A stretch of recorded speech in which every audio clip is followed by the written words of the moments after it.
Namaste.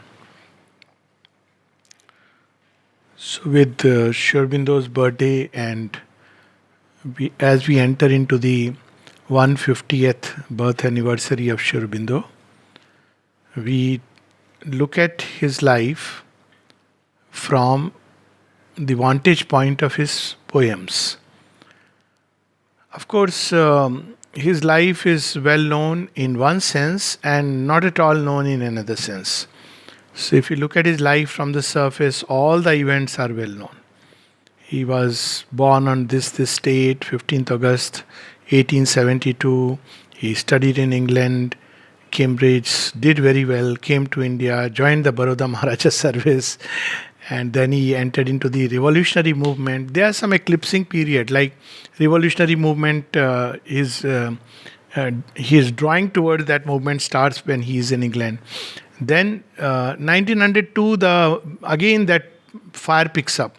But it's not when he completely plunged into the revolutionary movement. He plunged with Bang Bhang, the partition of Bengal in 1905. Then he edits all these journals, magazines. In the process, the British government charges him thrice with sedition, and once he is sent to Alipur jail for 1 year. During that time, then he has that revelation of Vasudevam Sarvamiti. And even before going there, it's a very interesting life full of roundabout turns.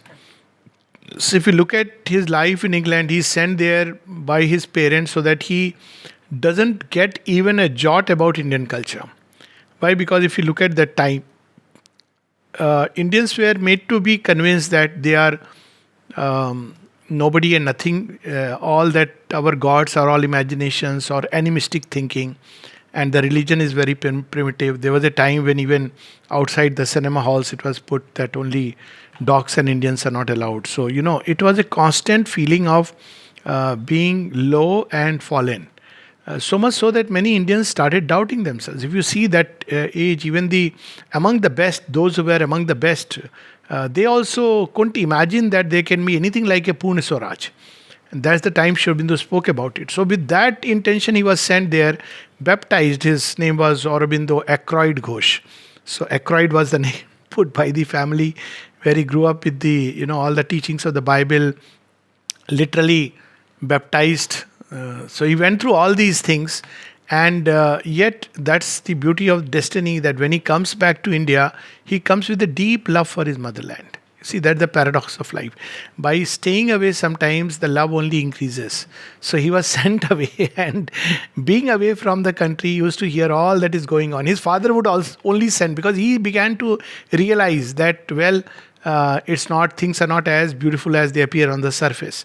So he's the one who used to send him paper cuttings about what's going on and what's happening. And seeing all that, his young impressionable mind, his mind which had come for this very purpose, so it began to burn with the fire of nationalism. And that's the time when they had a secret society, Lotus and Dagger, where they had to take a pledge that no member will ever disclose anything to anyone, and if they do so, they can even be punished by life. So he went through all that process. This is in England, and where he writes such beautiful things like that poem Light, and of course Harmony of Virtues, which shows simultaneously a tremendous intelligence which was beginning to awaken in him. And even he had a realization of the self in the mind while in England. And that's, he read a not a very good translation of the Isha Upanishad. And reading it, he had that experience. So simultaneously, his life was running on at least three streams. So one stream was the outer life, in which he was a brilliant scholar and, of course, very lovable. This I am sure Sri Aurobindo right from beginning. Throughout, that aspect is so prominent in Sri Aurobindo. I mean, one who knows a little bit about Sri Aurobindo cannot but fall in love with Sri Aurobindo. I mean, one has to be truly stone-hearted. When you look at the sacrifice, and so smilingly, you don't even feel, he doesn't call it a sacrifice. And with all that, he comes back home. Then the second stream is the stream of nationalistic thought, and that's what we see starting to pick up in Baroda, that he reads. How does he enter into this nationalist politics? Not the way we do it today, that we read little bit about India, the current affairs, and all this, and we do some samaj seva and enter into it. That was the way Gandhiji entered into politics. He went all around in a third class compartment, that I identify with the poor. But Sri Aurobindo did just the reverse. He went into a study of the Vedas and the Upanishads and all these great, to understand what India is and the Indian people. So he was getting to the roots, the soul, and that is the way actually for anything.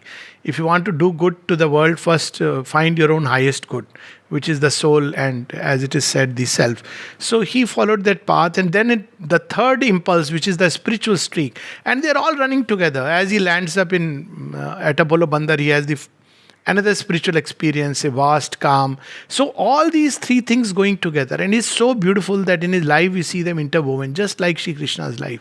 It's not either or, but all of them running together. They are not like separate things. Okay, this is my outer life, this is my married life, this is my national life, and this is my spiritual life. Everything is interwoven, except that the deepest current, which is the spiritual, that begins to take lead more and more. That's what happens. So that's true of all great beings, because the spiritual current is in everybody, but it is deeply covered, and we don't realize it. Most of the time it's covered and stifled for life, but as it begins to emerge, it starts modifying the others. That's how evolution is. That's what evolution is about, and that's how it should be.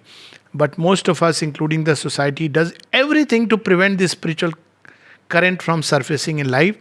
We keep postponing till finally a time comes when the Lord God sitting out there says, okay, let's do a final postponement. Let's do it for next life. So that's the ultimate postponement that happens.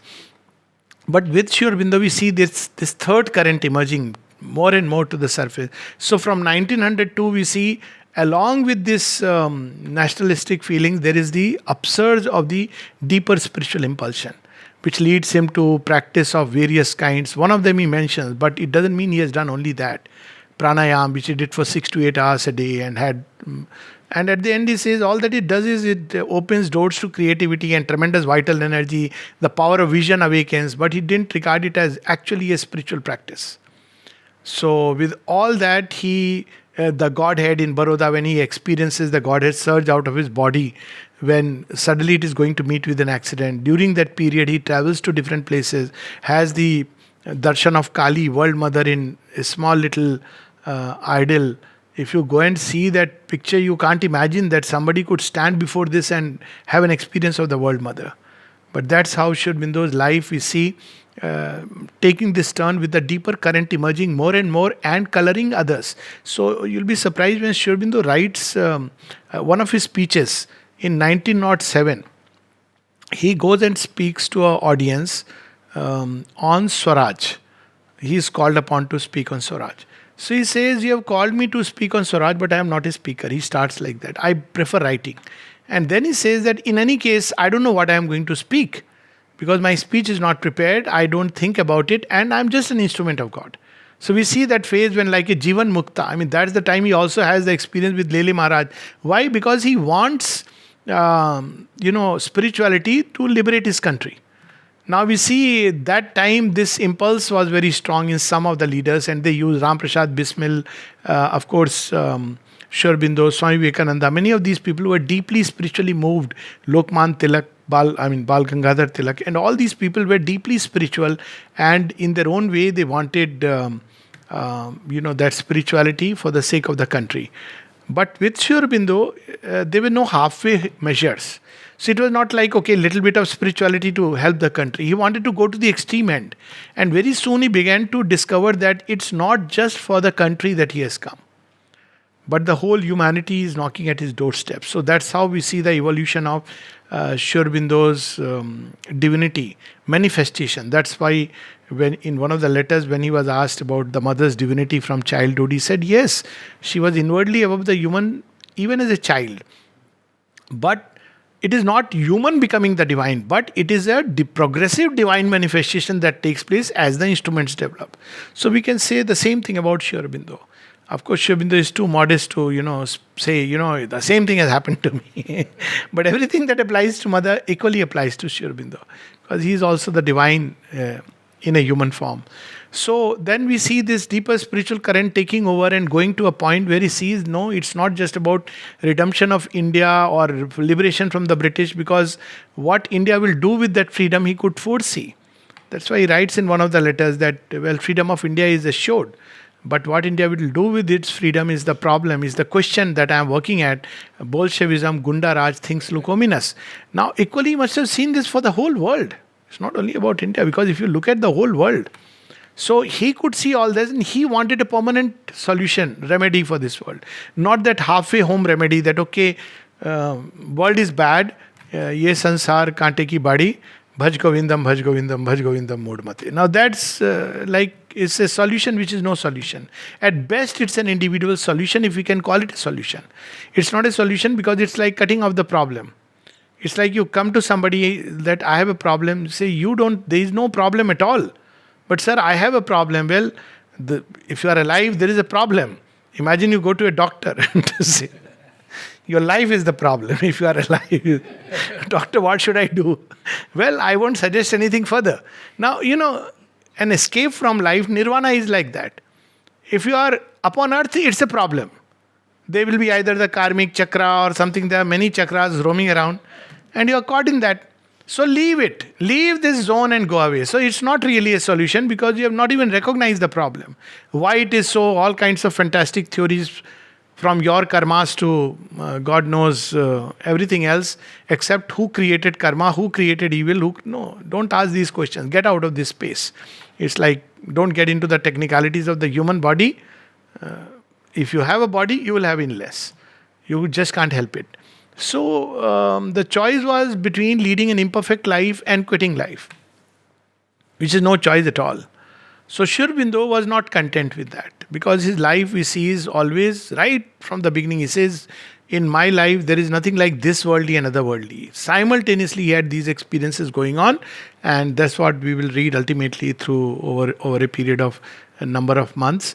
But essentially it was that how to bridge heaven and earth. Everybody worships heaven. There is nice space out there where everybody is happy, everybody is singing songs, dancing. The hostiles can't enter there. Asura and Rakshasa can say knock knock, but they'll be kicked back. So it's a wonderful place. But that's not the issue. As Savitri, he puts it, that heavens were easy for us to build. What's there about? What's the big deal about heaven? The deal is about making this earth equal to heaven. Can it be possible? Yes, because it's the same source. The one who built heaven also built the earth. So why can't earth be built in its image? And on earth there are challenges, and the greater the challenges, the perfection can even be much greater. So all this he could foresee, and then he went in search of that higher truth which can redeem earth. And he could see it, like some of these sages could see it, but they didn't know how to bring it down on earth. They spoke about passing through the doors of the sun, but he was not interested in finishing his individual journey, cutting it short by passing into the sun, but wanted that sunlight to descend upon earth and change this life. And but the problem is, if you have to tap into that power, you need panels. It's a long, you have to study. If there is too much of sunlight, one is burnt. So how to really make the panels, make the wiring, have the perfect formula, as he would say. I'm still discovering that perfect formula to bring the supermind upon earth. Of course, that perfect formula later on he gives in the form of aspiration, rejection, surrender, but most of all surrender to the Divine Mother. That is the formula he ultimately gave. But we see that that was the whole purpose. That sun is out there, wonderful, and we worship. Earth is what it is. But is there a way that we can make these two equal and one? This is the aspiration with which Sri Aurobindo brings, and this is not the only time that he is doing it. Now, very often when we read about his life, we have the standard from 15th August 1872 to 5th December 1950. After that, what happens, and before that, what happens is unconnected. But Sri Aurobindo's teaching and all mystic teachings teach us that there is a continuity. So it's not only in this life. So when Nagin Doshi asked him, a young disciple, he said, "Sir, this life you are on earth as avatars." But there's one of the first places where we see directly someone asking him, "You are on earth as avatars, but what were you there in previous lives?" So he says, "We were there as vibhutis." Now he first time confirms that he was here as avatar. He doesn't deny, he doesn't say anything.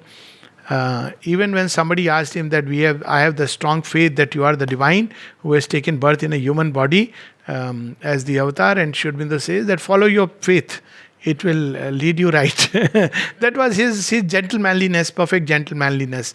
So then he asked that, well, you were not on earth as avatar, so what were you doing there as vibhutis? So he says, carrying on the evolution.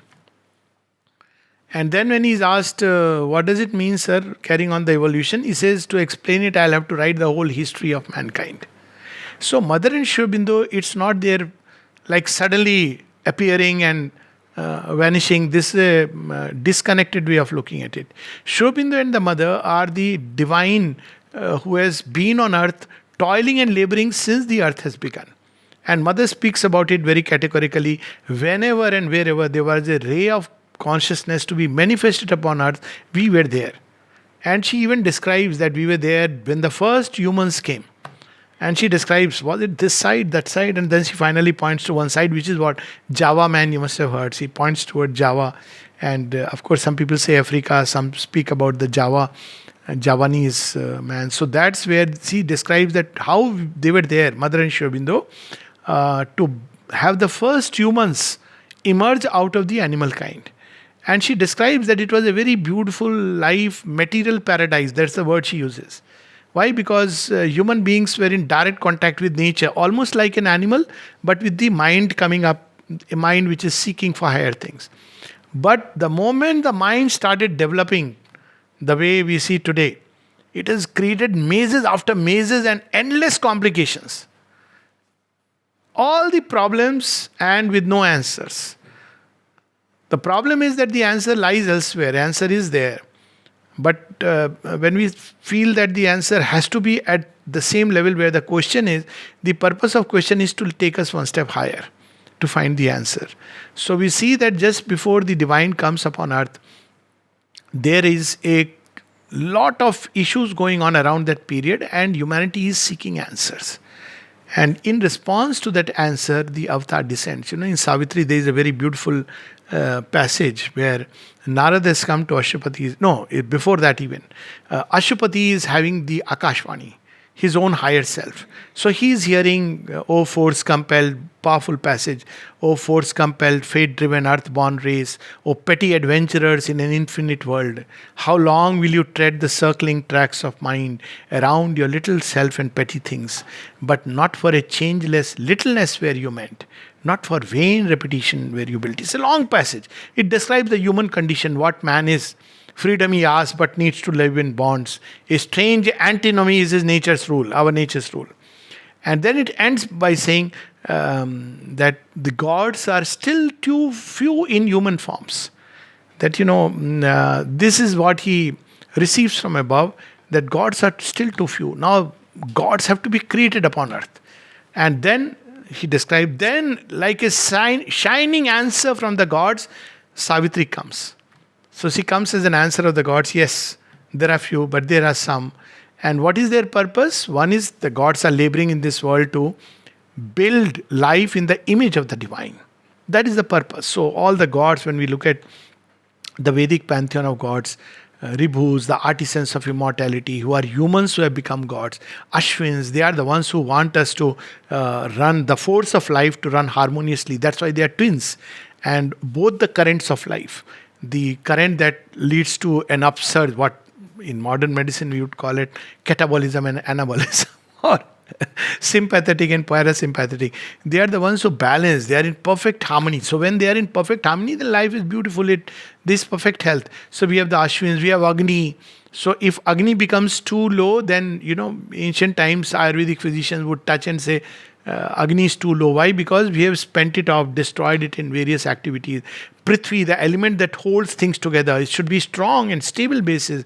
Jal, the flow of life. If you dam it like Vritrasur, he prevents the flow of life, like what's happening today. The flow of life has been unnaturally constrained. It's not healthy. Whatever maybe the people may say, it's not healthy to constrain the flow of life, because that's how life rejuvenates and rediscovers itself. So it may be safe, but it stops growing. So you have to allow it to flow, otherwise it becomes pond. when people don't have this flow of life continuing through work, action, meeting, all this. So this is the state. And in Puranas, we see something very interesting. When earth reaches this point of constriction, because it's like a labor pain seeking a new birth, so the earth goes to God and says that Asura is trampling heavy. Asura is darkness, selfishness. Asura is trampling on my heart. Help me, Lord. This is how the Puranas, all the story of Avatar comes. So the Lord smiles and says, okay, I'll come. And he comes upon earth. So we know this little bit of story. Earth asks God, says that, I need redemption. What does God say? That is the poem, A God's Labor. God speaking to earth. When mother was asked, what is this poem about? Now I know there are people who say this is to you is to the mother, but it's not true. It's there in collected works of the mother. What does this poem indicate? And the mother said, you should take it the way it is meant to be taken. It is God speaking to earth. So we read this first poem. It means Sri Aurobindo and the mother have been there upon earth from time immemorial. So it's not just it is the final consummation of a long journey. That's what we see in the series of avatars. After all, what is this series of avatars but starting from the fish avatar in water, to half land, half water, to land creature, to half human, half lion, and then to the dwarf man, which is the birth of the psychic being, the Rajasic man, Parshuram, to the Sattvic man, Rama, to the Trigunatit Bhavasavisachi, Krishna, and finally establishing Kalki, who comes and establishes the kingdom of God upon earth. So very clearly, we see that there is a continuum out here, and that is what Sri Aurobindo's poem, A God's Labor, reveals to us. So it's about Sri Aurobindo's deepest life, not just about born and did this, but the real work for which he has come. And it's here that we see that the avataric aspect of Sri Aurobindo and the mother brought to the forefront. It's equally valid for the mother. They are one consciousness. For the sake of work, they have become two. So we read something from this poem. It's a poem written in both Baruta and Pondicherry. A God's Labor. This is God speaking to earth. So we all carry something of the earth within us, and we all carry something of the divine within us. So the earth within us frets and fumes. When will this end? Some people ask, when will Corona end? So my simple answer is, when fear will end. Oh, child. Yeah. And when man will find natural ways to, heal himself. When greed will end. When all these end, Corona will end. So it reminds you of a story when somebody, Durvasa, has come to give a talk, to all the Gwalbal. And they all say, sir, by the way, you know the future. When will Kansa's reign end? So Durvasa says that little Krishna is also sitting. So Durvasa asks Krishna, shall I tell them your secret? Krishna says, you say what you want to say. They will understand what I want them to understand. So he says, when a little baby will lift Govardhan on his little finger, then you know that Kansa's reign has come to end. Now, there are a group of people who Durvasa says and goes away. So they say, what he meant? Actually, he meant that it's impossible. Have you ever seen a little baby lifting a mountain with his little finger? He's a decent person, not so decent though. But his way is saying, don't ask such impossible question. It's not possible for Kansa's reign to end. So basically, he is pointing the road towards nirvana. Then other group said, I have heard in heaven you can do it. Where they can actually do such impossible feats, but on earth you cannot. So again, he is pointing towards a post-mortem salvation of man. That's the way people buy adherence. World is like this, but after death, I'll reserve a seat for you in heaven, provided you change your name and get some gifts. Not from heaven, but earthly gifts. So, post-mortem salvation. Then third group says, Mama, I am not going to school from tomorrow. Why? Did you not hear about that little child? I'll do exercises. What if I am that little child? So these are the Sri Aurobindonians who believe they are going to change the world. But then little Krishna is smiling. He will grow up. God shall grow up while the wise men talk and sleep. So this is the descent of God, divine advent upon earth, which comes to save earth. And we may not hear it because we are too much drowned by our own noises and voices, by our own PhDs and super PhDs, by our own feeling vanity of self importance.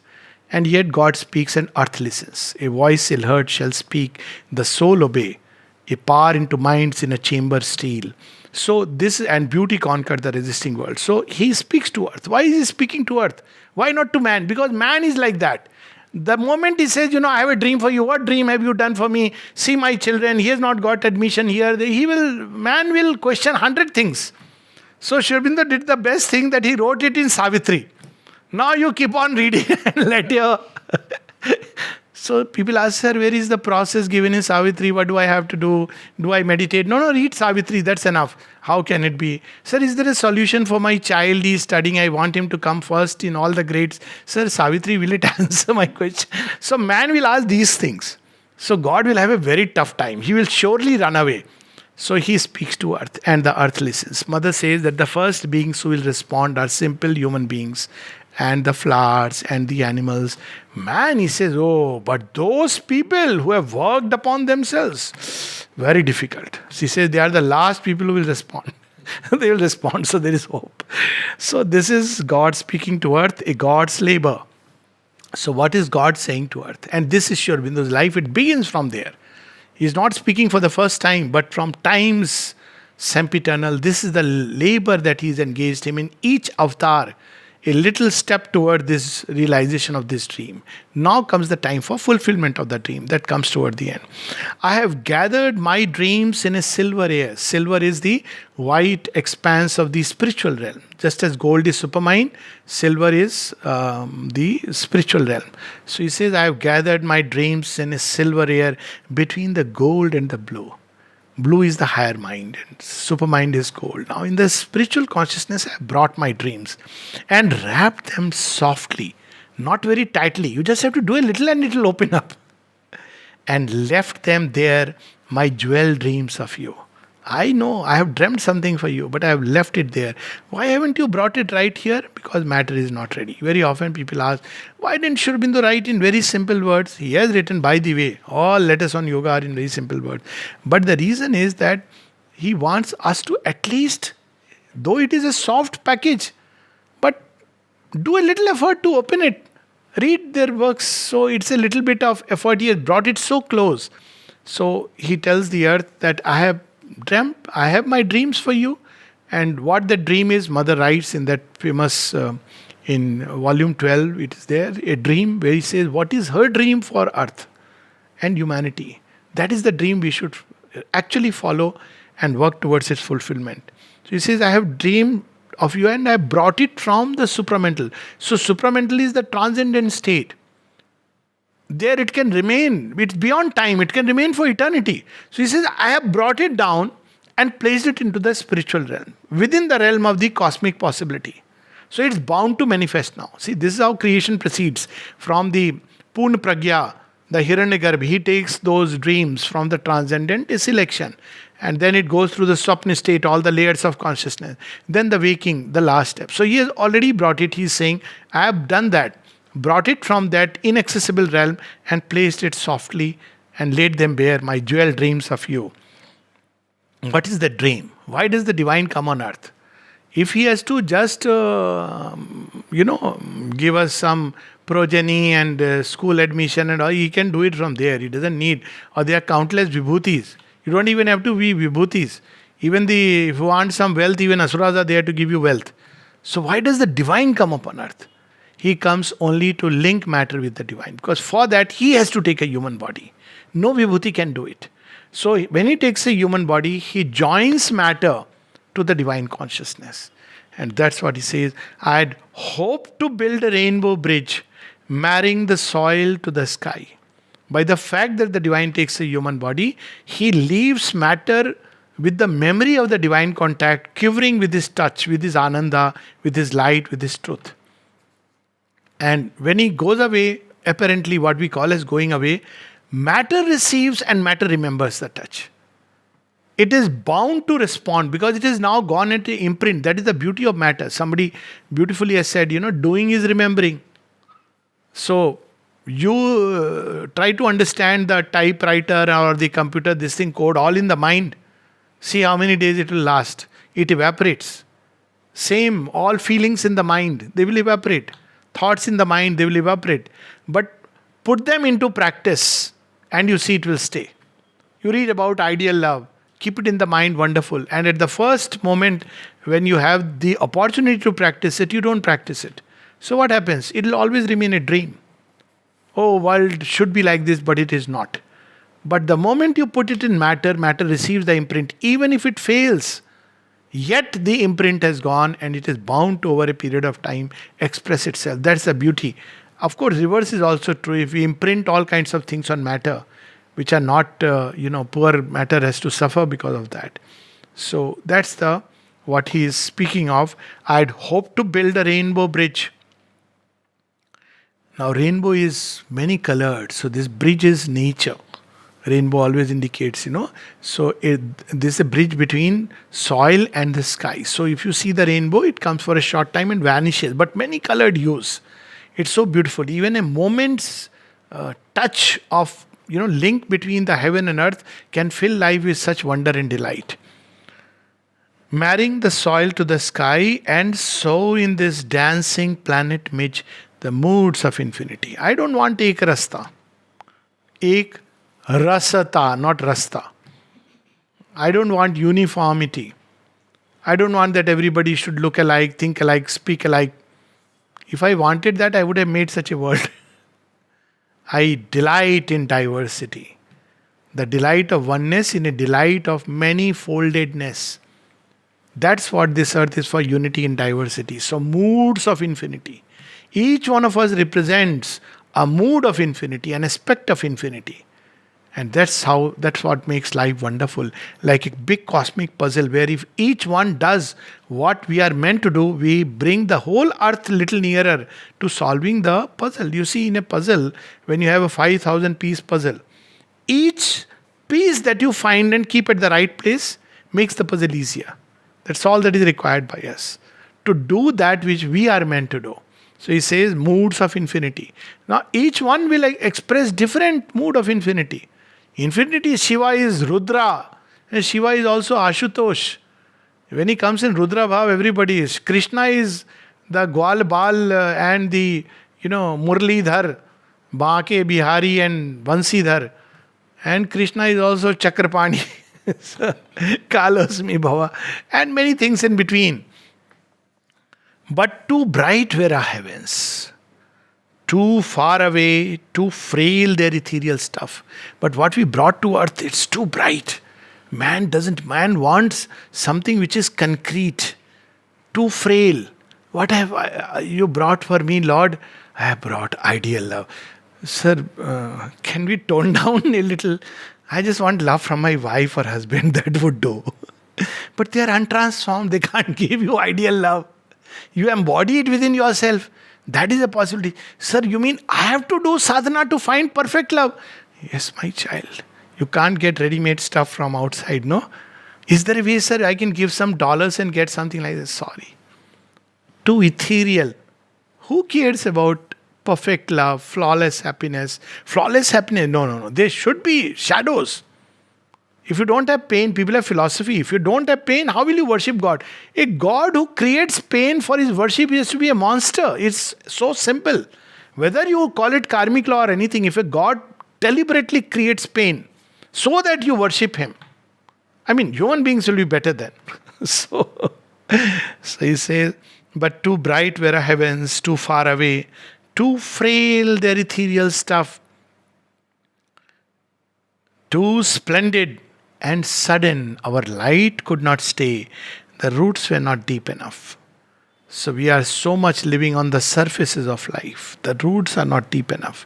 We need to dig deep within. Where are the real roots of life? Deep into the heart where the Creator himself is. If we are rooted there, then we can receive this light.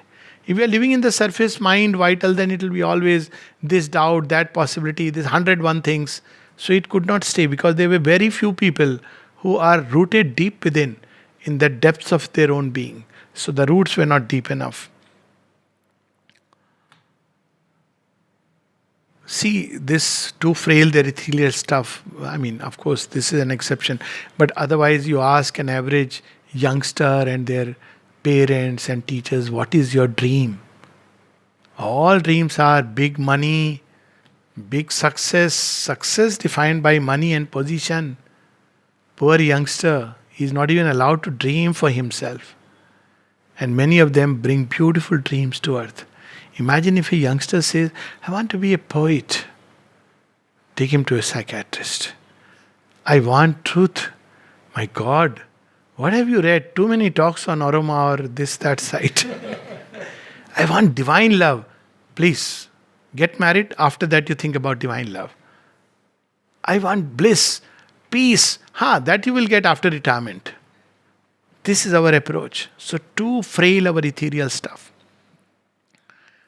And then he speaks about there is a difference between the human becoming the divine and the divine taking a human body. It's a fundamental distinction between the avatar. Very often people think avatar is just somebody who has gone a little beyond and identified with the divine. That is a yogin. A yogin can identify with the divine through the evolutionary process. But that's where it stays. Then he may, because he has identified, show the way to others. He is a free person, so he can be, he can manifest the divine will in different ways. But the avatar comes with a very, very conscious purpose. He need not be the way a yogin is identified with God. He is God identifying with earth. So there is a difference. And Sri Aurobindo gives an example. He says, if you look at the avatar of, somebody, let's say a yogi or a saint, Sri Raman Maharishi or Sri Ramakrishna Paramahans. So they had such wonderful experiences, isn't it? Without a doubt, great luminary beings. You look at Lord Rama, but who is the one who captures the heart of millions? That's the beauty. The avatar is like that. He comes from his special work. And something within us recognizes. So this is where he is revealing this subtle truth of the avatar. God saying, my Godhead, I have come down. It's God. I am already God. I don't need to prove a point. I don't need to show miracles. I have come to open the way for the future. And for that, I must enter into this dungeon, become one with earth. So it's just the reverse process. God saying, my Godhead, I have come down here on the sordid earth, ignorant, laboring, human grown, twixt the gates of death and birth. So we have these stories when Rama is doing vilap for Sita Mata. So even Sati cannot understand that, he's what kind of divine being. You are constantly bowing to him and saying, hey Sachidanand Brahm, is this Sachidanand Brahm? He's crying like an ordinary person. Sita, Sita, where are you? Looking at the tendrils, looking at the flowers and everything. Is asking for Sita.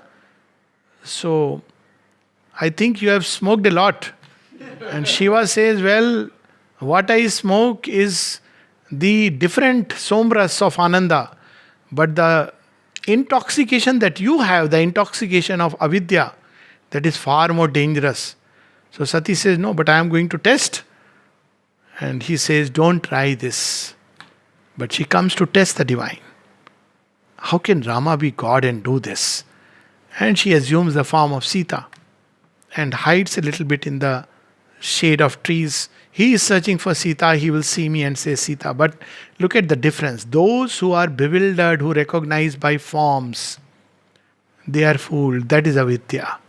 Those who understand each other by consciousness, the formless essence, will not be fooled by form. There is the story of Ahilya also. Story of Jalandhar also. The subtle kernel is this truth in the formless essence of being or in form? So she assumes the form of Sita, but Rama recognizes his mother. Why are you here? I am already doing vilap for my Shakti. If you stay for long, the old man will start, crying for you. Please go back. So you see, this people don't understand the avatar because they want to. They have this idea: spiritual being means miracles. I will go mango mannat and he'll be instantly gratified. Well, avatar can do it. Rama could perform this, that taking his name, the stones floated, because he is a divine being. He touches the Jadvat Pashan Ahilya and she becomes. But it is not, his life is not full of those impossible miracles. There were so many other stones, so many other fallen beings, but yes, the divinity could manifest any time through the layers. But that's not what Rama is about. Rama is about opening this door to a new possibility. So Avatar doesn't come to show dazzling miracles. He comes to open the way to the future.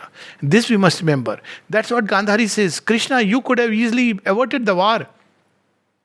Why did you let it go through this thing? And he says, yes, that's the path man has chosen. I have to respect his decision and yet lead him through where I want to lead him. That's the avataric aspect.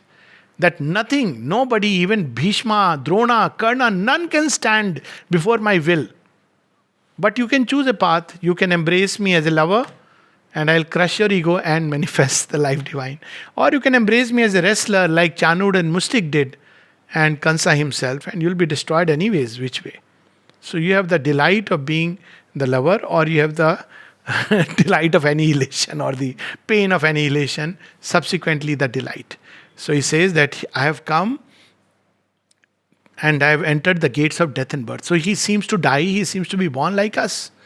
But yet he is the deathless, eternal who takes a human form. This is what we should not forget. It's a conscious birth. And when what we call as died, departed.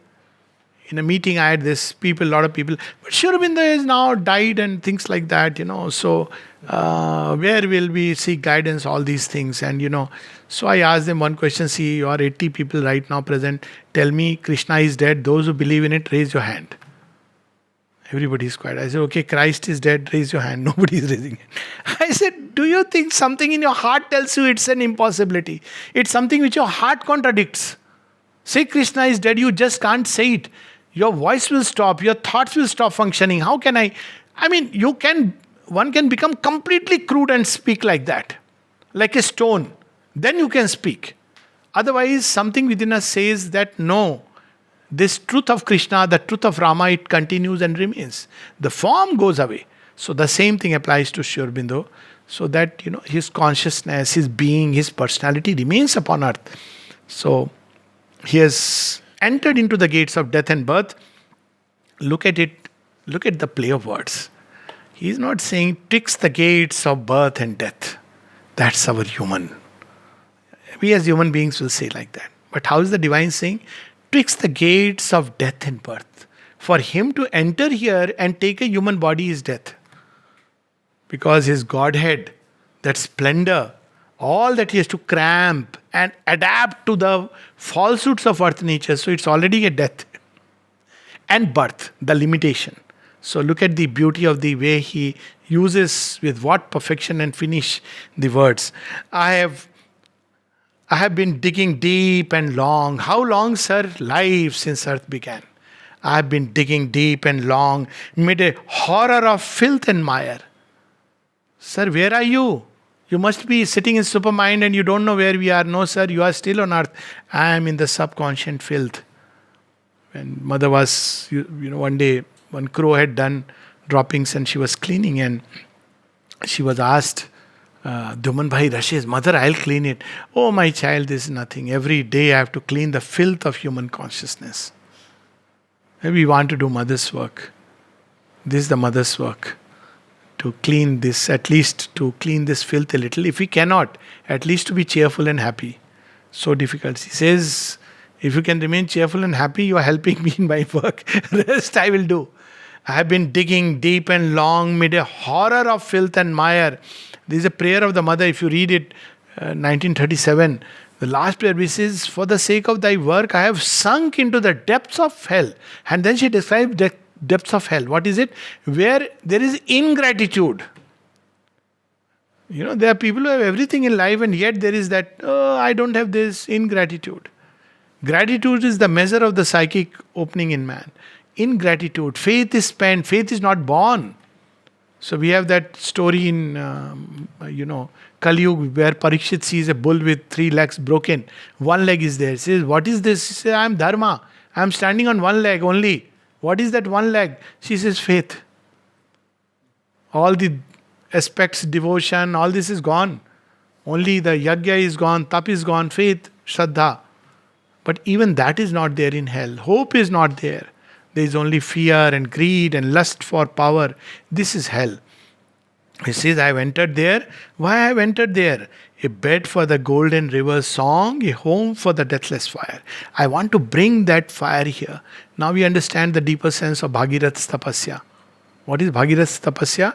He has to redeem 60,000 children of Sagar. See, the story is so symbolic. I mean, to imagine that he actually physically had 60,000 children. Well, they are the energies which have gone Ori, absolutely.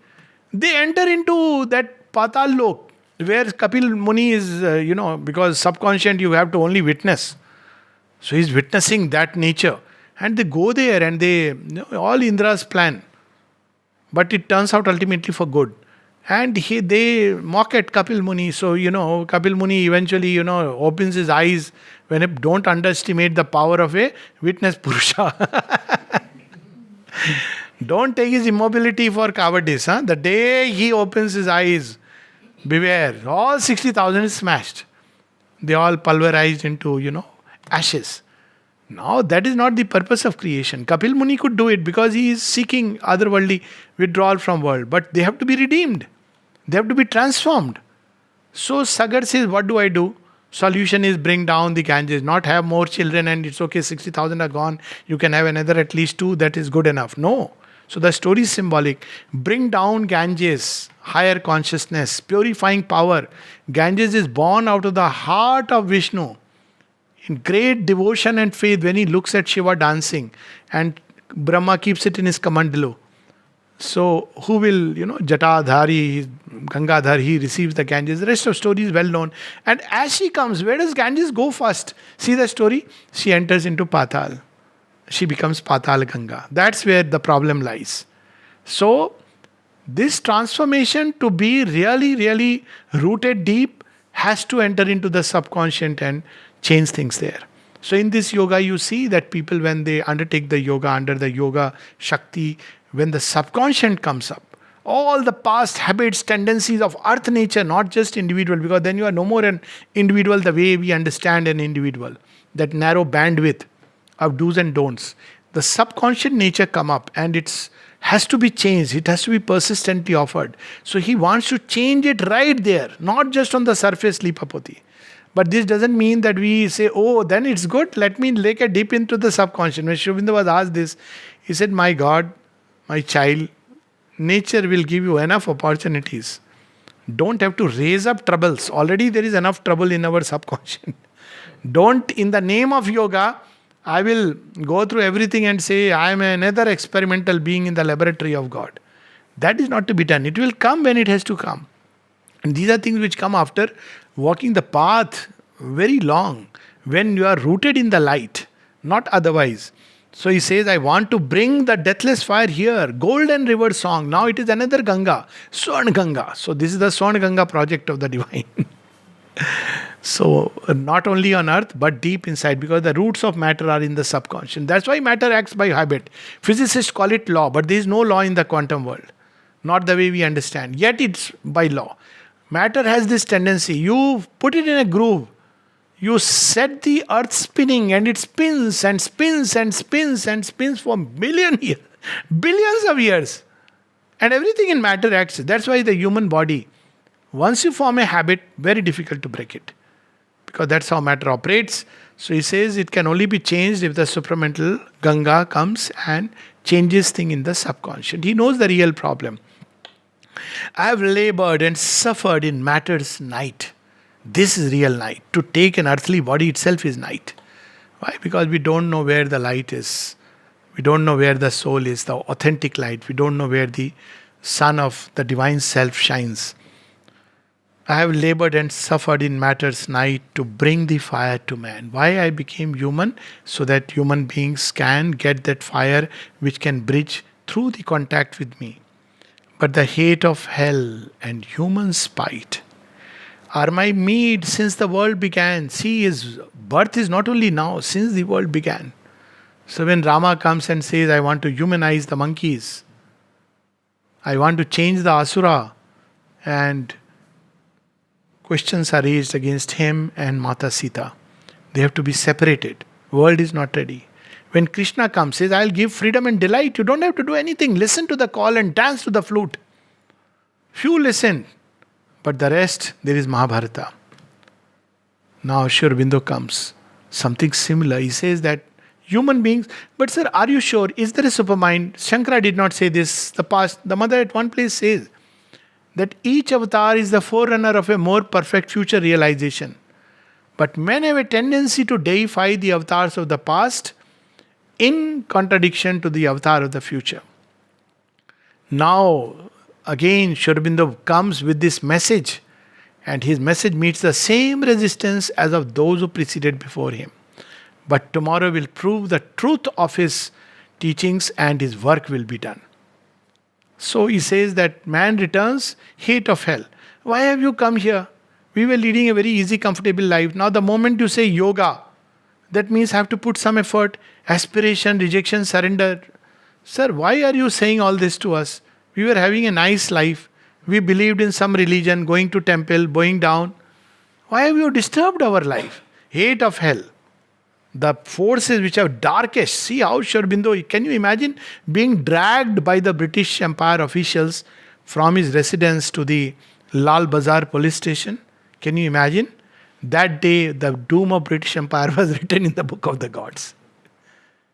Just as when Duryodhana tried the last straw to tie Krishna and to disrobe Draupadi, he had written his own, fall.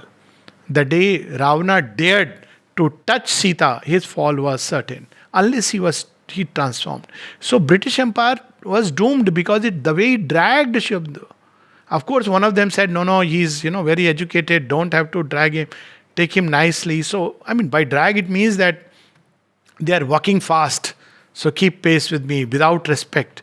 So you can imagine that putting in the jail and all this. So hate of hell and human spite are my meed since the world began.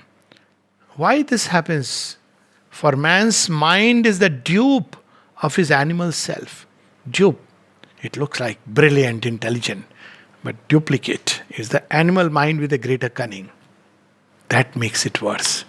See, animal world is very simple. You look at a cobra, if you get near, it will hiss and caution you. If you step on it, it will bite you. If you walk by the side, you know that this is a difficult creature. Go away, it will not harm you unless you enter its territory.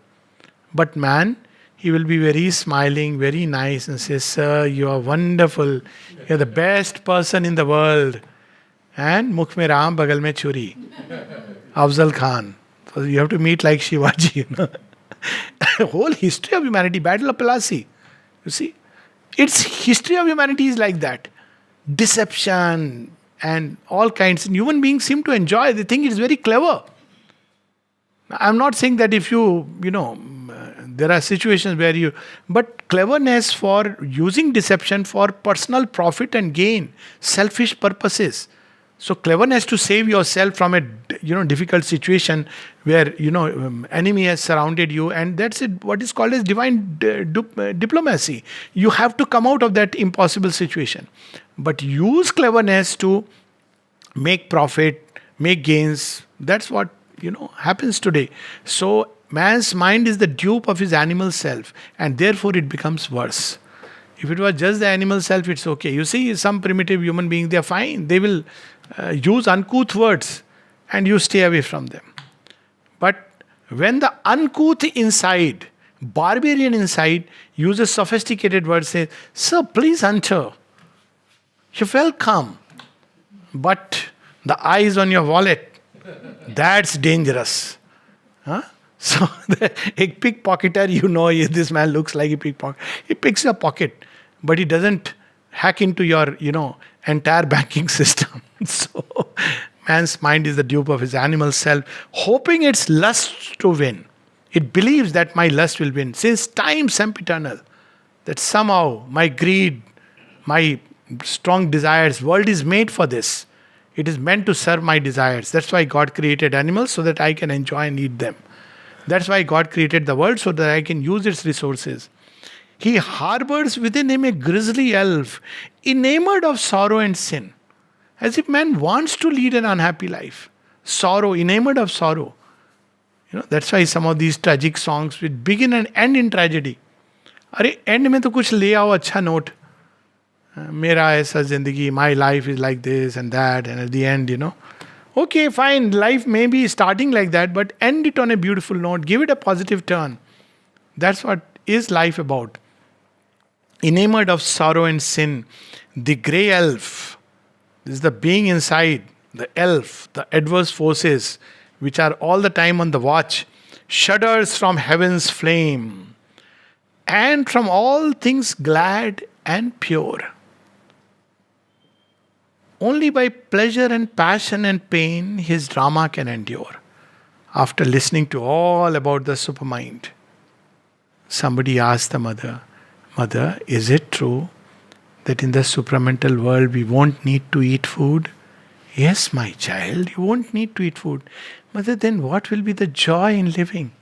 Mother says, if food is the only thing that gives you joy, please continue with that joy and swing between restaurants and hospitals. They are very often close to each other. I suspect that there is a cut given by one. Do that because you are not ready for a higher delight. It's not about not going to a place and enjoying a good meal. It's about living for that. As mother says, eat for living, do not live for eating. But now we have a new term, foodies. And people are so gaga about it. I have never understood that how this can be really taken as a compliment. I am a foodie. I know all about food. And all it's, of course, foodies are not just who are eating food. They know about food and they talk about the consciousness is all around food. It's not around anything. So, but man loves pleasure and passion and pain. All around is darkness and strife. What does God see when He comes here?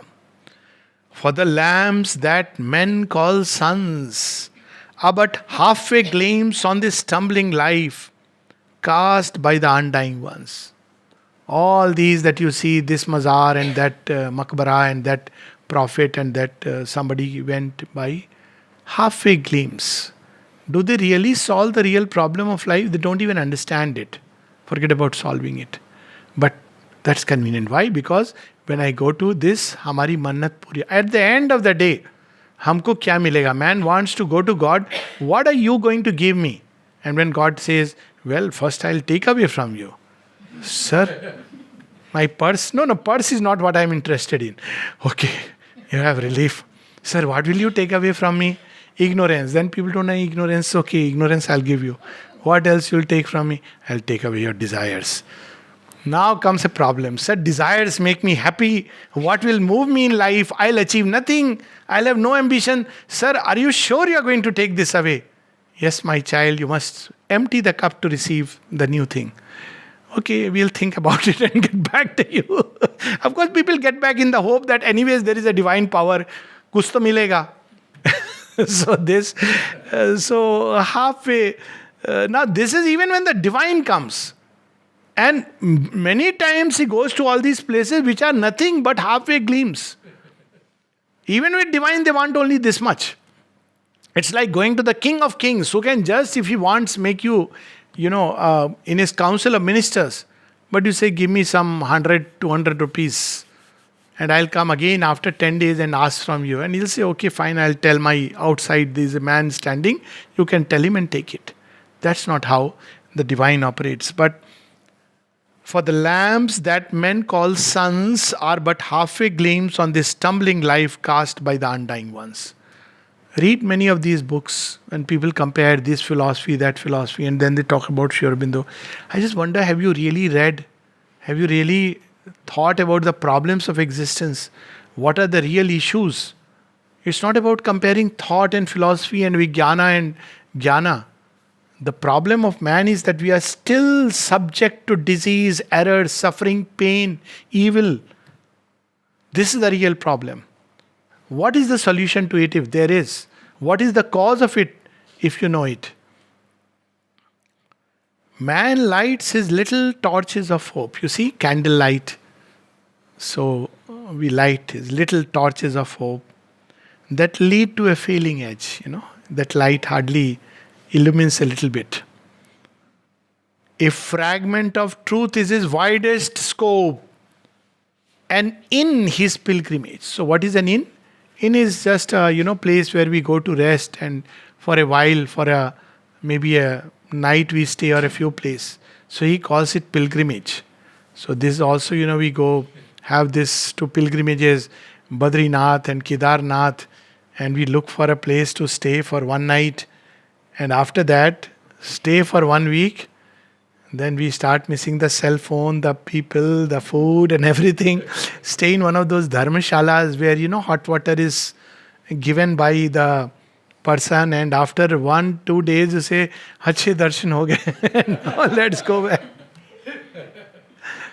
In his pilgrimage, it's something like that. You don't even want to identify with the great God who is there. Forget about. And here he is talking of the divine. Now, instead of the divine, we are happy with halfway homes of the spirit. And in his pilgrimage, the truth of truths men fear and deny. When you tell them something like supermind, oh, this I don't understand. Tell them this is Maya, this I understand. Though it is the most illogical thing. Tell them, get up in the morning, touch the feet of your parent, this is very nice. Nice teachings. Tell them instead that more than the parents, it is truth, dharma that is important. Sir, don't talk like Shri Krishna. He corrupted the mind of the youth. And the other fellow who did was Socrates. Don't talk all these things. Parents are devatas. And teachers, they are super devatas. We have to worship them. Truth is to be worshipped. Truth is to be respected. The divine law has to be worshipped and respected. But here, the truth of truths men fear and deny. Krishna was denied. Nobody believed he is God. Christ was feared. Can you imagine that the entire empire was afraid of a man who didn't even have 12 people. And they were afraid of him. Why were they afraid of him? They knew that his idea has power. It can change the entire thing. It can set people free. So Christ is dangerous. Sri Aurobindo, the most dangerous man in India, British Parliament, proceedings. Krishna, we must somehow manage this fellow. Even unarmed, he is dangerous. So this is how we are, that, the truth of truths men fear and deny, the light of lights they refuse, the source. To ignorant gods they lift their cry, or a demon altar choose. And this is something to be very cautious about. Sri Aurobindo even goes on to say that those who run after miracles, dazzling miracles, they can sometimes come in the grip of very dangerous and diabolic powers. Imagine a blind God just giving you what you want. Even a human mother will not do it if she really loves and cares for you. And imagine, giving you everything that you want. This is the straight road to perdition. But people like such a God, very convenient God. And you have to do nothing much. You have to just give a little bit of, I don't want to, further specify. But plenty of places. Kuch nahi, some place you just do a gaant bando. Take a chunni and, tie. Put a chadar. And your wish will be granted. Wish fulfilling God. Very dangerous God, no? Because he is actually telling you, I'm digging a ditch, each wish. Whereas you see the authentic ones, what does the Gita teach us? Rise above all these lures. Look at the life of Rama. Look at the teachings of Christ. Look at what Sri Aurobindo brings, the Buddha. All these to rise and transcend our petty self. But we don't want that. So we go to a demon altar. Most of the shrines nowadays are occupied by these demonic beings. Mother has said that. And they take a grip of the human mind. Because they are like a dark spider's web. So you go to these places and it's surprising. Some people, other day were saying that how come so many people are taken away by this ISIS propaganda, and how some of these intelligent people, your intelligence can't work anything in front of that dark web. The words that will be spoken to you, brotherhood, we want the whole world to become, we believe in brotherhood. You kill your own brothers. That will be hidden from your eyes. Brotherhood, so wonderful doctrine. So this is how human nature is, like in the grip of the Asura. All that was found must again be sought. Each enemy slain revives. So you see, that's the story so far. That Hiranyakashipu and Hiranyaksha are slain, and they come back again as Kansa and Shishupal, or even before that as Ravana and Meghnad or Kumbhakarna. They are slain, they come as Kansa and Shishupal. They are slain, They come back as Hitler and Stalin. So this time, the mother wants to change. When she was told, now Hitler is dead, it has been an occult death, everybody within the ashram context knew that it was the mother's force which had slain him. His death remains a mystery. She says, yes, my child, but that is not enough, because he will have countless emanations. There will be Chinna Chinna Hitler, so many Hitlers. All of us carry a Hitler within us, all of us carry a Talibani within us. And it is that which supports this kind of, this larger evil is nothing but the offshoot of what is inside us. That must be slain in its own den. In its own den, yes. The Lord of nations, falsehood, Asura of death. There one has to fight. So that's how Sri Aurobindo and the mother carried the battle to the last level. Each battle forever is fought and refought through vistas of fruitless lives. And then we are all the time telling God that, I have this problem, that problem. Once in a while we should ask Him, Rama, you have been traveling in search of Mata Sita. You must be hungry. I have some nice plums for you. I have tasted the good ones. Come, I'll press your feet for tonight. You don't want to ask anything from me? No. I know what, you already know what is best for us. Once somebody gave to the mother a little rose, pink rose. And the mother saw it and said, this is tender love for the divine. And he said, such a flower is not found even in heaven. I want to take it to my super heaven out there. Tender love for the divine. Hanuman, Lord, tell me I am here to serve you. Our approach is, you are here to serve me. You better fulfill my wishes, otherwise you are not God. So he says, my gaping wounds are 1,001. What wounds the divine? When he takes a human body, human consciousness, then how do we wound him? By ingratitude, by faithlessness, by doubts. Imagine Sri Aurobindo writing books after books. Of course, books have come later on. He gave up literally the sight of his physical eyes to give light to the world. And after reading a few, this is very difficult. Or, I don't know whether he has written doubts. What he must be experiencing inside. Of course, outwardly there is nothing but compassion and Amrit given to man. But the poison is swallowed inside, especially when his own children. We don't believe you really, maybe you are saying so, mother's love, and so many examples. So these are the wounds we give to the Lord. Wounds are not just in a combat with arrows and guns. Far worse wounds are from our thoughts, feelings, from words, from our things that we speak about the Lord, even casually sometimes. Who knows? We have not seen the supermind. These are the wounds to the Lord. That I have come to give this to you, I know it. Trust me. No, we can't trust you. I must see it with my own eyes. My gaping wounds are 1,001, and the Titan kings assail. Why? Because we support. All of us support the Asura within us. But I dare not rest till my task is done. But he says it doesn't matter. Let the whole world stand against it. This is a prayer of the mother. She says, she saw that the entire earth had risen up in revolt. And then she takes it into her arms and soothes and caresses. And she says, I knew that the earth is saved. So when the Lord manifests, everybody stands in revolt. But I dare not rest till my task is done and wrought the eternal will. How they mock and sneer, both devils and men. What do they say? Devils and men. Thy hope is Shimra's head. Shimra is winged horses. They are not found on earth. Unless you use symbolically. Chetak Ghoda was flying like this. Why is the Shimra? It means they are truth's steeds in heaven.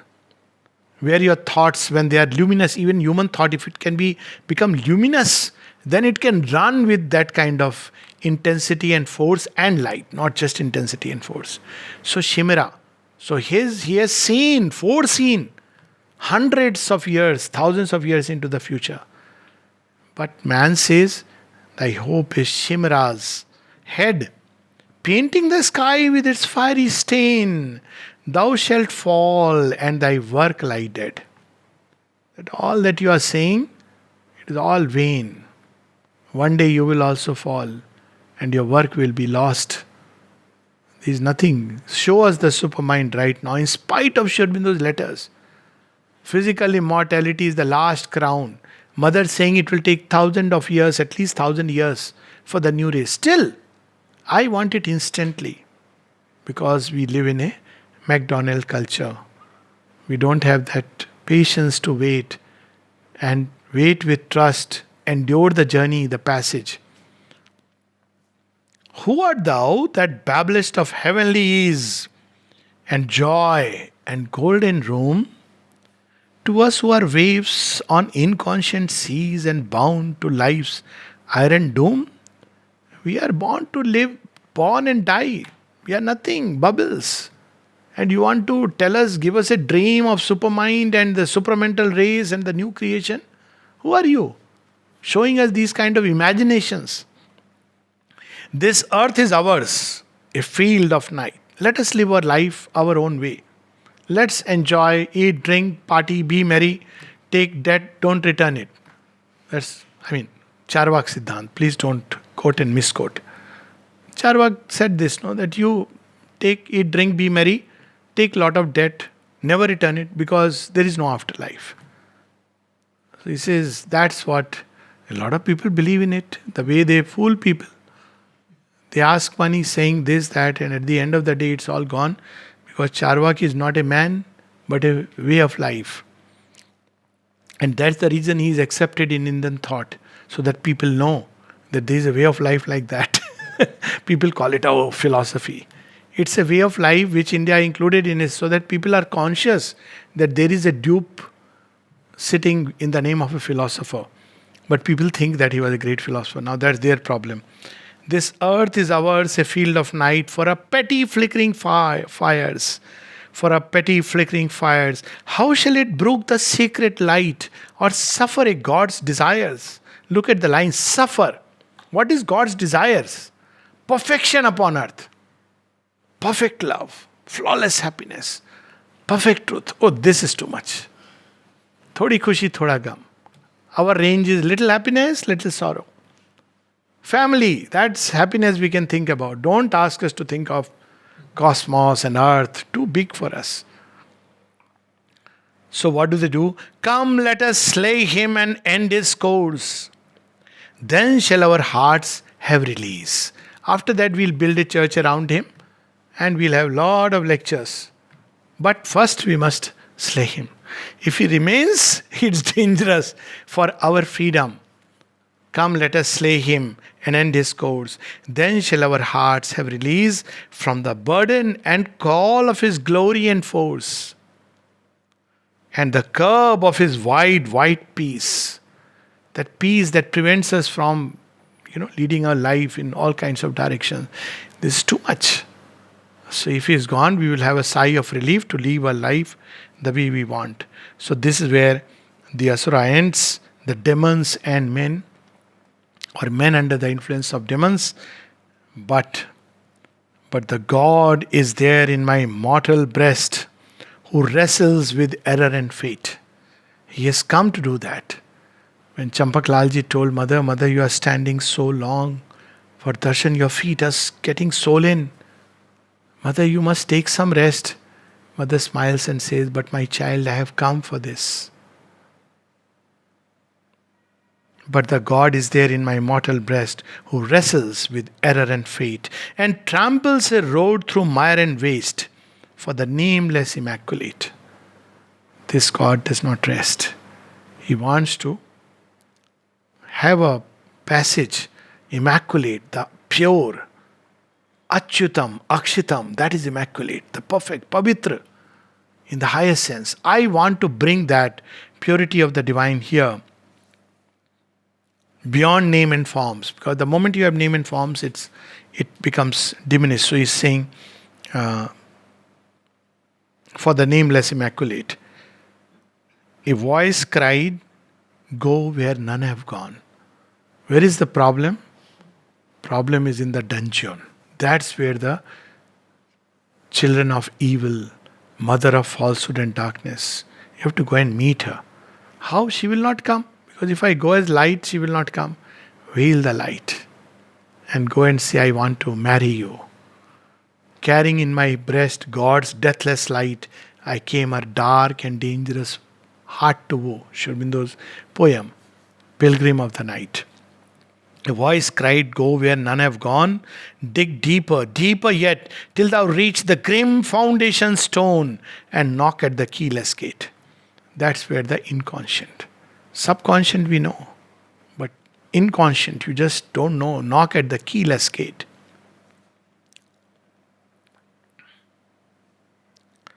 One more passage we'll read and maybe we'll stop.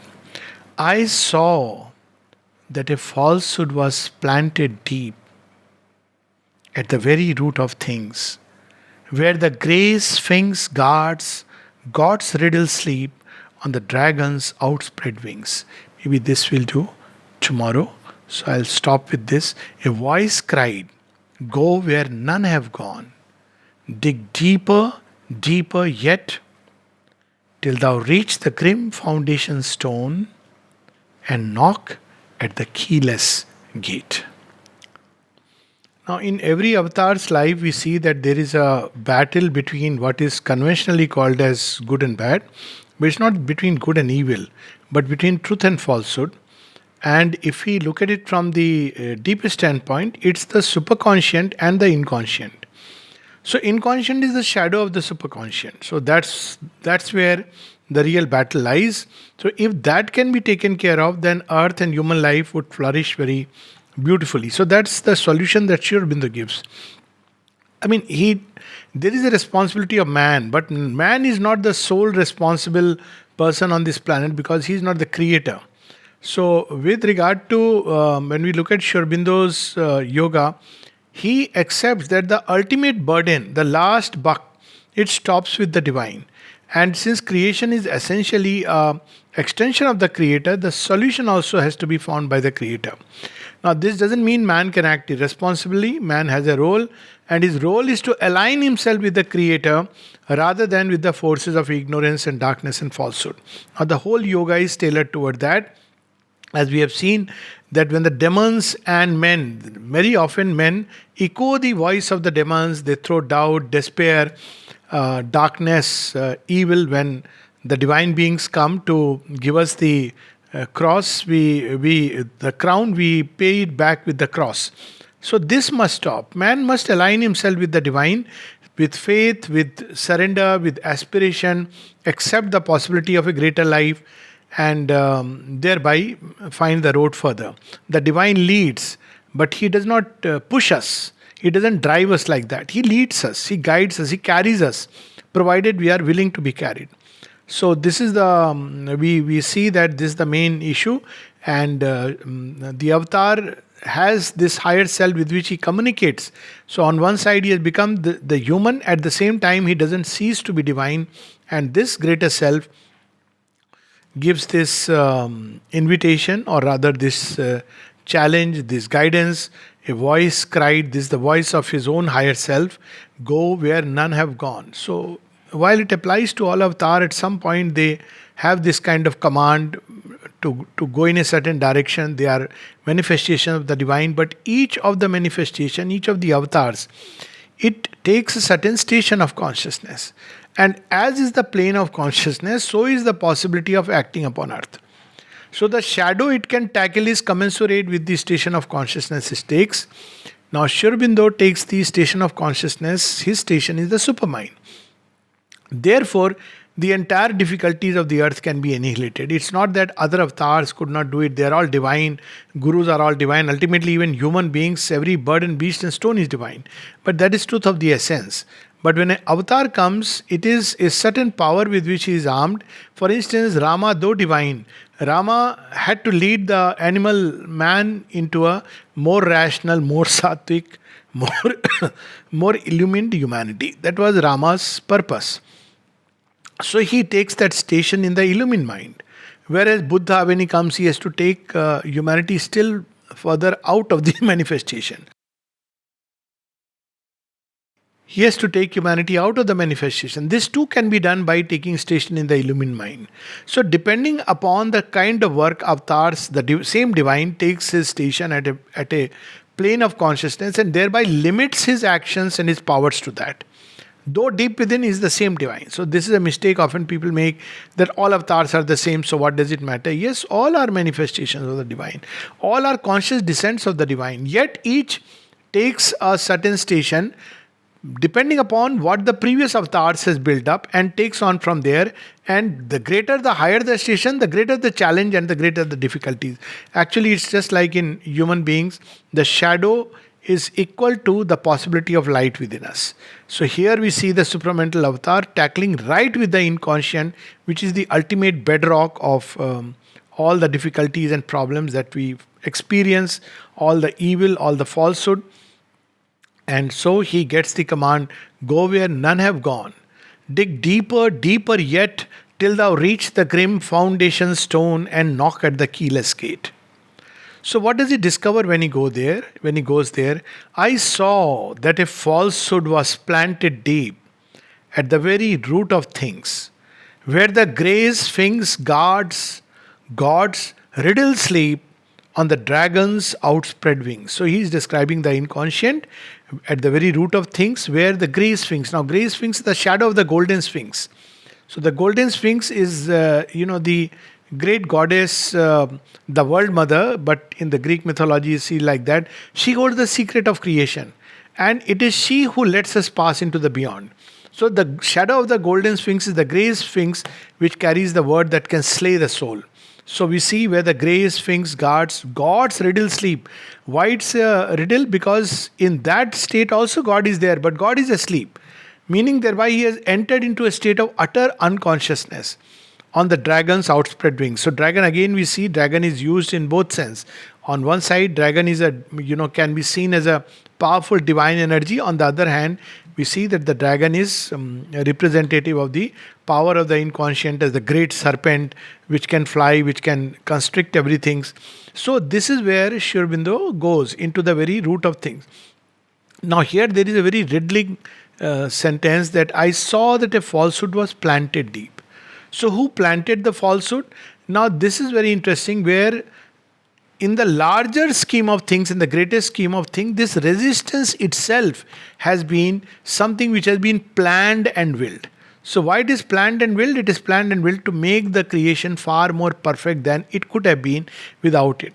So if you have to bring out strength, you must bring out the challenge. So this falsehood is essentially the challenge thrown at the soul, which carries the powers of truth. And through this wrestle, through this challenge, through this opposition, these powers emerge, and eventually that individual soul can grow into its divine manhood. So this is what we see revealed here. And for that, he has to plunge into this darkness, which is something unprecedented.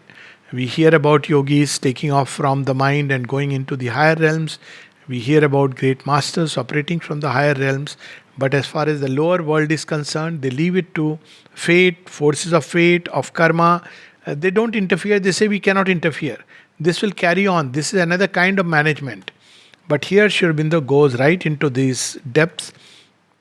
I left the surface gouts of mind and life's unsatisfied seas. So he leaves all those surface holes of the mind and the unsatisfied seas of life, where there is a wish, there is dreams, there are hopes, but really nothing that materializes. And plunge through the body's alleys blind. The mystery is here because the body is the meeting point, very interestingly, because when we look at the involutionary process, then we see that the divine consciousness, in the process of involution, it creates heavens, the higher worlds of mind, then the lower mind worlds, then the life world, the greater life world, the lower wide worlds, and then it plunges from the subtle physical into the inconscient. So the body is when the rescue starts. So body is the product of the rescue, the labor of love. The divine consciousness then plunges into the inconscient, and as it tries to bring it out, So the human body is an interesting construct where there is something of the spark of the divine, which is the chief resident, whereas there is a lot of power of the inconscient still. It's like when we are waking up from sleep. So this is a typical example. So when we wake up from sleep, we don't immediately get up. We are not straight away fresh and cheerful. We are as if still pulled by the tremendous tamas. Our reactions, our responses are of that kind. So, this state of sleep in which consciousness had gone, when it comes out because of the pressure of love which has plunged into creation, we see matter is created. But yet, because it is coming out straight from the inconscient, the hold is maximum upon the body, upon matter itself. But as life emerges, as mind emerges, it begins to become a little bit free from this stranglehold.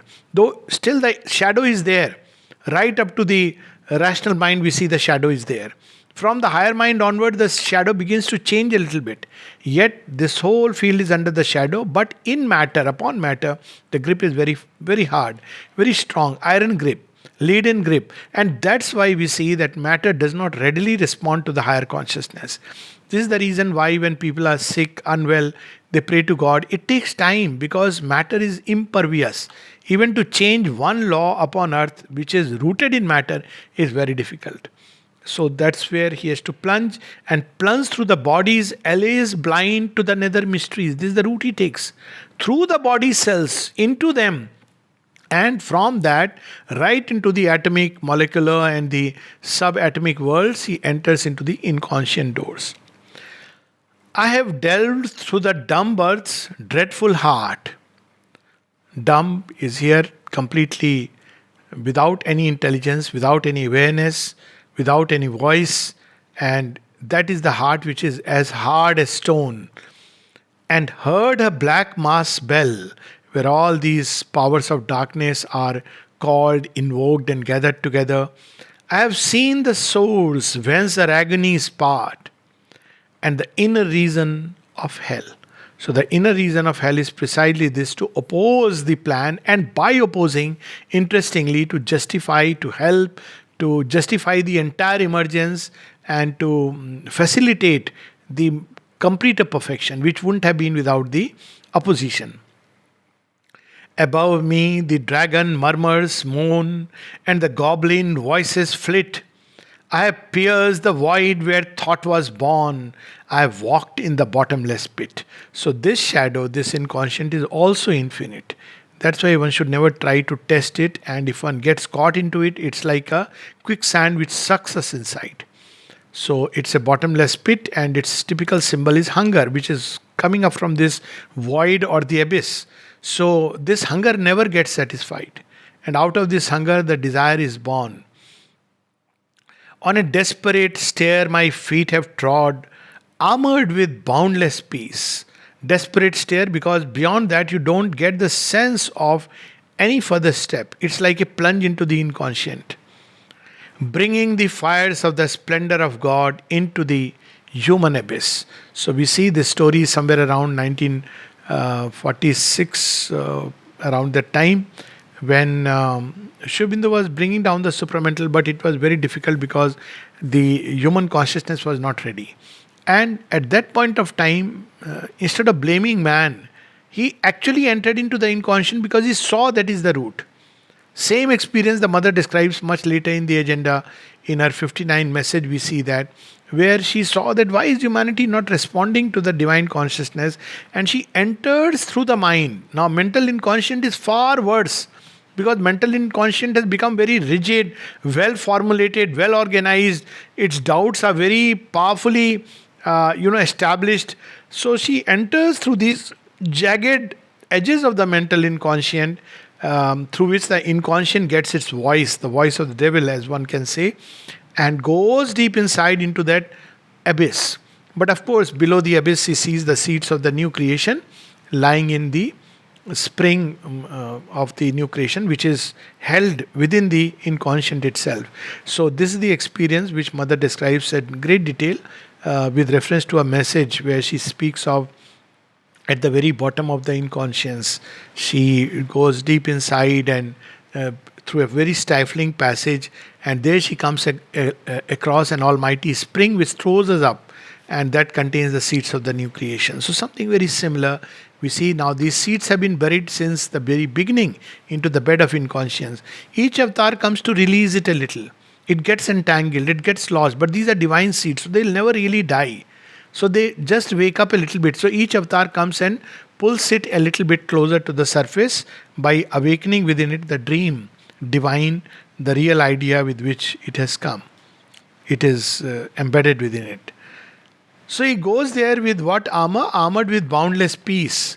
Because otherwise, this is a realm where it's a realm of complete turbulence, desolation, despair.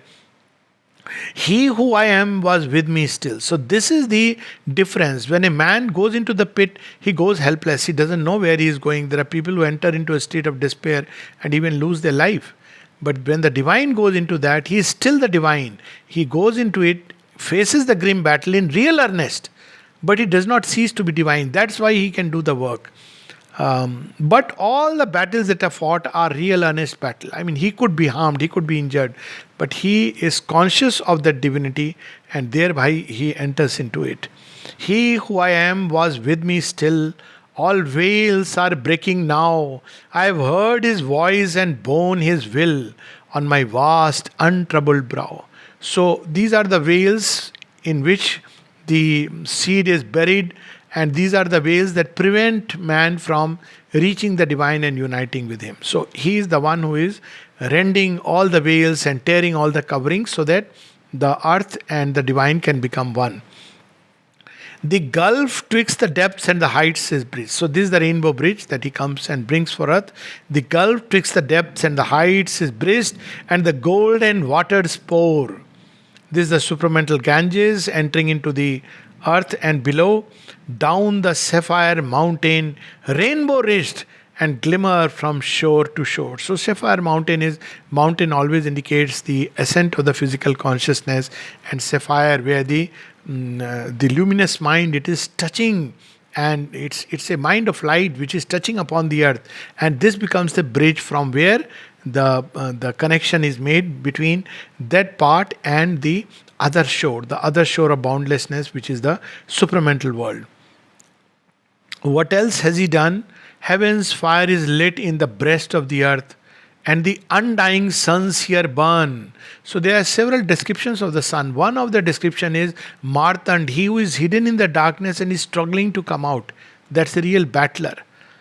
He's a warrior. He's undertaken a battle. So that's where this light comes, and now the abyss is lit up by the undying suns through a wonder cleft in the bounds of birth.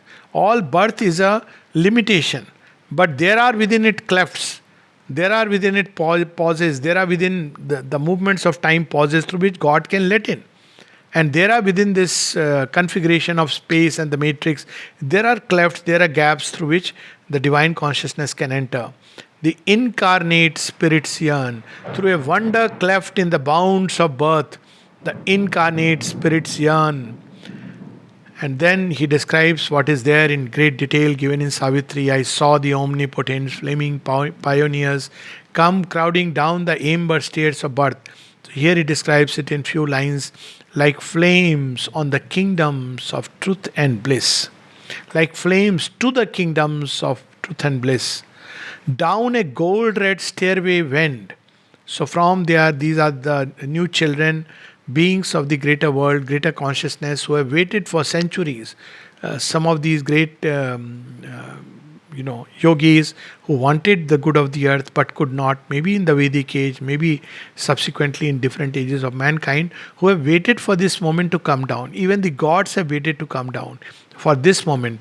And this gold and red is a significant color because gold is the color of the supramental and red is the color of earth. So the moment the highest consciousness touches the earth, it assumes this golden red hue.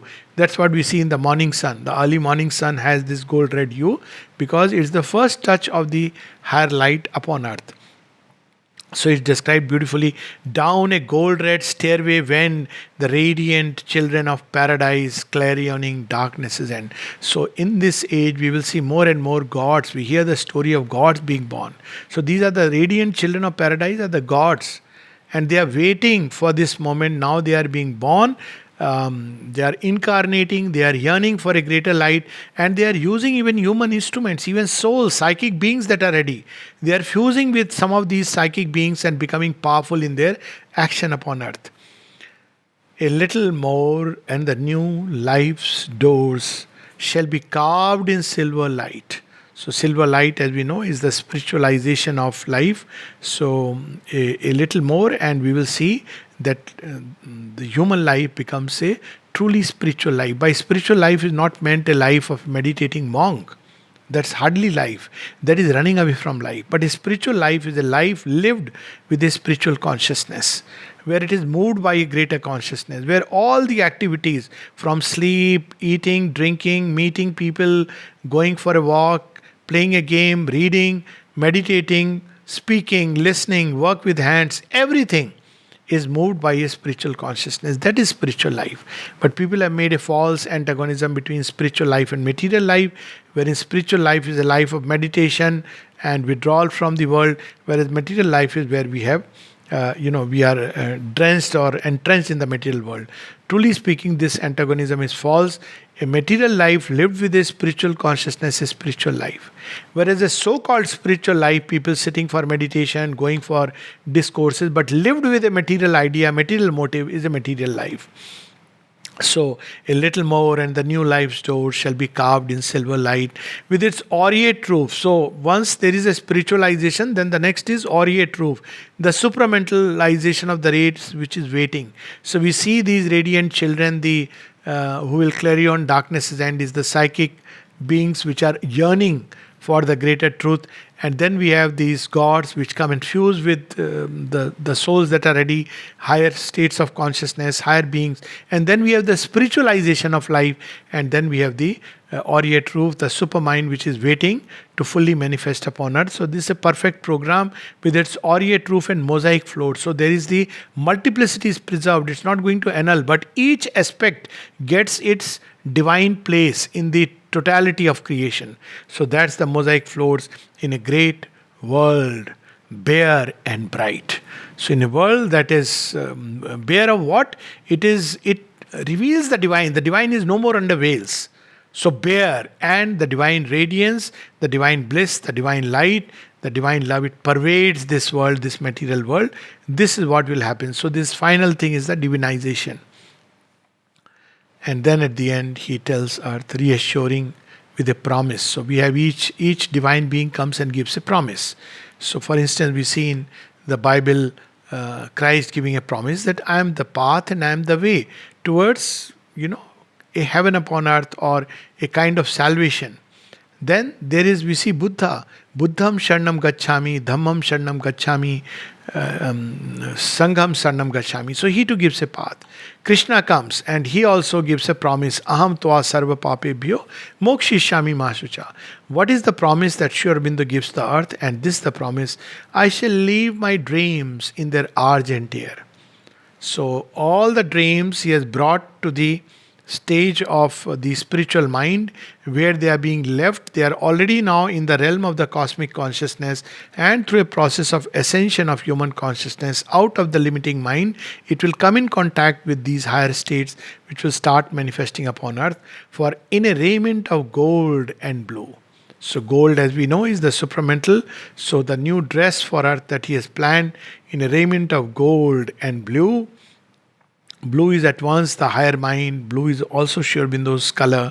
Blue is the color of the vast sky. So for in a raiment of gold and blue, they shall move on the earth, embodied and fair, the living truth of you, the living earth, the conscious earth, the immortal earth, that will express itself, the soul of earth, that will express itself through the material casement, through the material body of the earth as we know it. So this is the labor. And it is the work that Sri Aurobindo came to do. It is the work that all avatars actually try to do. They come to sensitize matter to the divine, to the spirit. And to the degree that it can happen, earth moves one step forward. But with Sri Aurobindo and the mother, they don't want it to move one step forward and half a step backward, but to take the leap from this forward march, which is still taking place within the shadow, to that state where there is evolution from light to greater light, freedom to greater freedom, from joy to greater joy. So, this is the work of the avatar, Sri Aurobindo. I'll quickly read the whole poem once, just in quietude, so that we can offer a gratitude to Sri Aurobindo for what he has done. If we can just feel this, that this is the touch of the divine to redeem earth, and since we too carry something of the earth, if we can connect with faith, because earth needs such connecting instruments, he has come touch the earth. But what is the bridge between earth and God is us. Because we have something of the earth within us, a lot of things, and we also have something of the divine within us. So we have to, through faith, connect ourselves to the divine and know that he has descended upon this earth, that sublime mystery, that supreme mystery, to redeem it from its fallen state into the status of the God, which is its living truth. So we'll read it and contemplate, and on this beginning of the centenary, or rather 150th year of Sri Aurobindo's birthday, let us inwardly take a pledge. The Lord has given the promise, so we can take a pledge that yes, we'll do what best we can, the utmost that we can, to become conscious bridges, because unconsciously still the work will go on, to become conscious bridges between earth and the sky and the heavens, so that all our activities, movements, thoughts, feelings, will, actions are more and more inspired by higher and higher states of consciousness, till all in us is eventually, it belongs to the mother, is moved by the mother, is an expression and a manifestation of the divine will in material body. This is the goal, this is the program. Let it take whatever centuries it takes, but we steadily move in that direction with faith, surrender, aspiration, and the endurance and perseverance needed for the journey. Now, the poem, A God's Labor. I have gathered my dreams in a silver air, between the gold and the blue, and wrapped them softly and left them there, my jeweled dreams of you. I'd hoped to build a rainbow bridge, marrying the soil to the sky, and so in this dancing planet midge the modes of infinity. But too bright were our heavens, too far away, too frail their ethereal stuff, too splendid and sudden our light could not stay. The roots were not deep enough. He who would bring the heavens here must descend himself into clay, and the burden of earthly nature bear, and tread the dolorous way. I think we had left these lines when we were reading. So this is the way of the avatar. He who wants to bring the heavens to earth, he must enter into earth, into its night, into its obscurity, assume this cloak of obscurity. Then only he can not only set an example for those who are struggling here. If he does everything from the heavens, then what is that example and the influence that he can leave for earth? So he must assume the earthly nature. So all avatars have this double side. On one side there is the divine element, on the other side there is the human element. If we look at the human element, we may miss the divine portion. If sometimes we look at the divine portion only and we miss the work of the avatar. But the avatar is at once divine and human, or shall we say divinely human. The divine becomes human so that human in us can become divine. He who would bring the heavens here must descend himself into clay, and the burden of earthly nature bear, and tread the dolorous way. Coercing my Godhead, I have come down here on the sordid earth, ignorant, laboring, human grown, twixt the gates of death and birth. I have been digging deep and long, mid a horror of filth and mire, a bed for the gold and river's song, a home for the deathless fire. I have labored and suffered in matter's night, to bring the fire to man, but the hate of hell and human spite are my meed since the world began. For man's mind is the dupe of his animal self, hoping its lusts to win. He harbors within him a grisly elf, enamored of sorrow and sin. The grey elf shudders from heaven's flame, and from all things glad and pure. Only by pleasure and passion and pain his drama can endure. All around is darkness and strife, for the lamps that men call suns are but halfway gleams on this stumbling life, cast by the undying ones. Man lights his little torches of hope that lead to a failing edge. A fragment of truth is his widest scope, and in his pilgrimage, the truth of truths men fear and deny, the light of lights they refuse. To ignorant gods they lift their cry, or a demon altar choose. All that was found must again be sought. Each enemy slain revives, each battle forever is fought and refought through vistas of fruitless lives.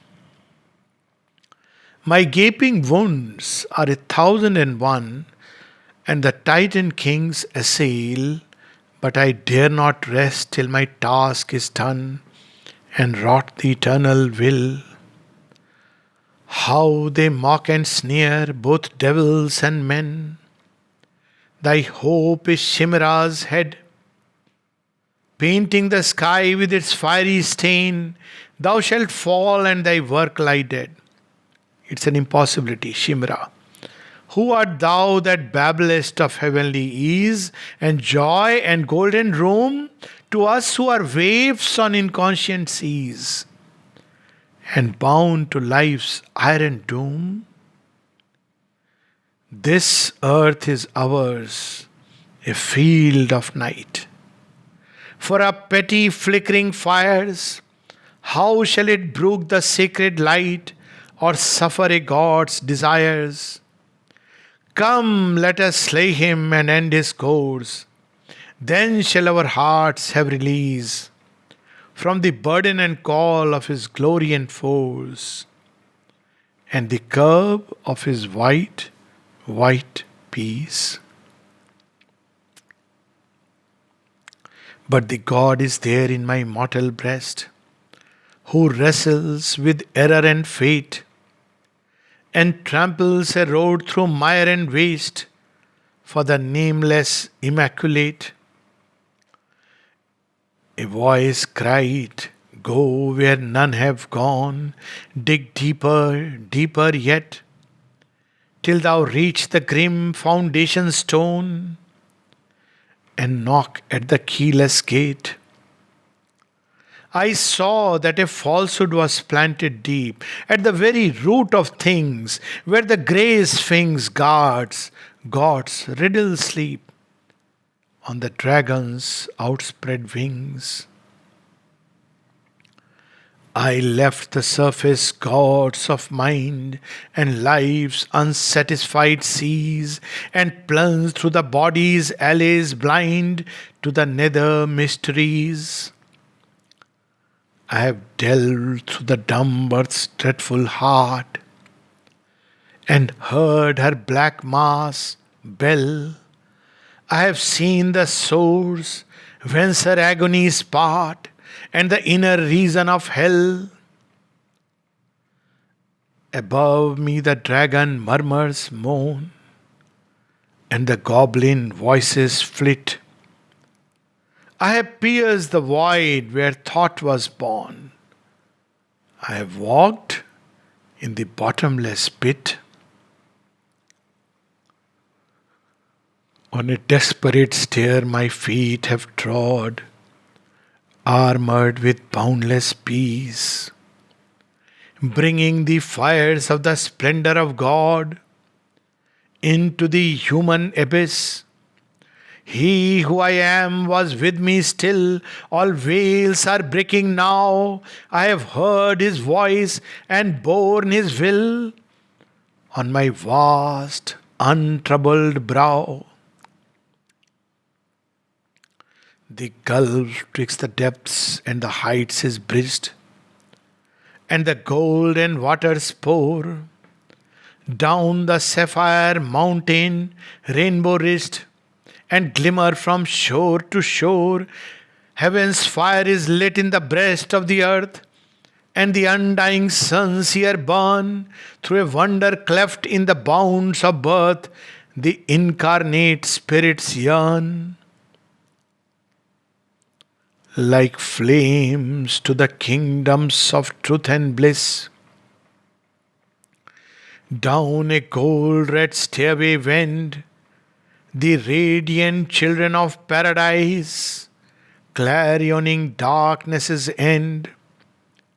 A little more, and the new life's doors shall be carved in silver light, with its aureate roof and mosaic floors, in a great world bare and bright. I shall leave my dreams in their argent air. I shall leave my dreams in their argent air, for in a raiment of gold and blue they shall move on the earth, embodied and fair. They shall move on the earth, embodied and fair, the living truth of you. Namaste.